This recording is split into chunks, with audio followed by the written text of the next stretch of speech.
Hello అండి. ఈరోజు మన క్లాస్‌లో అయితే ఫస్ట్ బ్లౌజ్‌కి బ్యాక్ డాట్స్ ఎలాగ పెట్టాలి అనేది ఇప్పుడు చూపిస్తానండి మీకు. ఫస్ట్ అయితే బ్లౌజ్ అంతా కూడా మనం స్టిచ్చింగ్ అయిపోయిన తర్వాత అంటే సైడ్స్ అంతా కూడా స్టిచ్చింగ్ చేసుకున్న తర్వాత అయితే ఫస్ట్ మనం కుట్టిన బ్లౌజుని తీసుకొని ఇంకా అలాగే మెజర్‌మెంట్ బ్లౌజ్‌ని కూడా తీసుకొని మొత్తం అయితే కొలుచుకోవాలండి.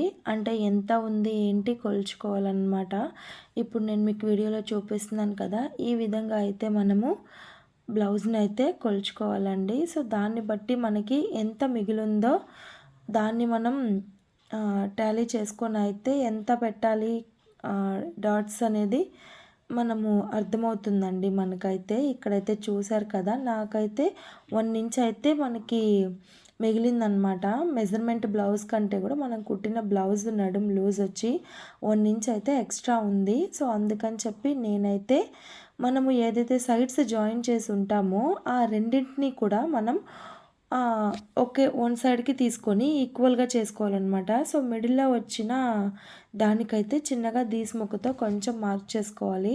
సో, మీకు వీడియోలో చూపిస్తున్న విధంగా అయితే ఆ మార్క్ చేసుకున్న దాన్ని ఒక సైడ్ జాయింట్స్ ఉంటాయి కదా! అక్కడ పెట్టుకొనైతే మిడిల్‌కి వచ్చిన దాని దగ్గర మనము ఒక పావించు గ్యాప్ ఇచ్చుకొని మనమైతే డాట్ అనేది పెట్టుకోవాలండి. ఎందుకంటే పావించి ఇచ్చామంటే అది మొత్తం అరేంజ్ అవుతుంది. సో, అటువైపు అరేంజ్, ఇటువైపు అరేంజ్ టోటల్ 1 ఇంచ్ అనమాట.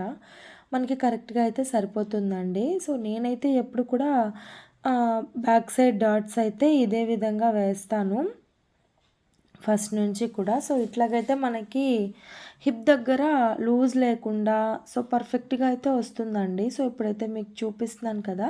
ఈ విధంగా అయితే మనకొస్తుందనమాట. సో, మళ్ళీ ఇప్పుడు ఒకసారి మనం కొలుచుకుందాము. అంటే కరెక్ట్‌గా వచ్చిందా లేదా అని మనకి తెలియాలి కాబట్టి సో, మనమైతే ఇప్పుడు కొలుచుకుందామండి. సో, చూడండి కరెక్ట్‌గా అనేది వచ్చిందనమాట. ఇంతకుముందు ఎంత గ్యాప్ ఉండింది, ఇప్పుడు ఎంత గ్యాప్ ఉందో మీరే చూడండి. సో, ఇదైతే కరెక్ట్‌గా అనేది వచ్చేసిందండి మనకైతే. ఇంక నుంచి ఎవరైనా సరే తెలియని వాళ్ళ కోసం అయితే చెప్తున్నానండి. ఇది తెలిసిన వాళ్ళైతే అవసరం లేదు, స్కిప్ చేసేయండి. సో, ఇదైతే తెలియని వాళ్ళ కోసము. ఇంక నుంచి డాట్స్ పెట్టాలి అనంటే చాలామంది కూడా ఫస్ట్ పెట్టేస్తారండి. బ్లౌజ్ కుట్టేటప్పుడే ఫస్టే బ్యాక్ డాట్స్ పెట్టేస్తారనమాట. సో, అట్లా కాకుండా లాస్ట్‌లో మన హిప్ సైజుని బట్టి మెజర్‌మెంట్ తీసుకొని కనుక అడ్జస్టబుల్ చేసుకుంటే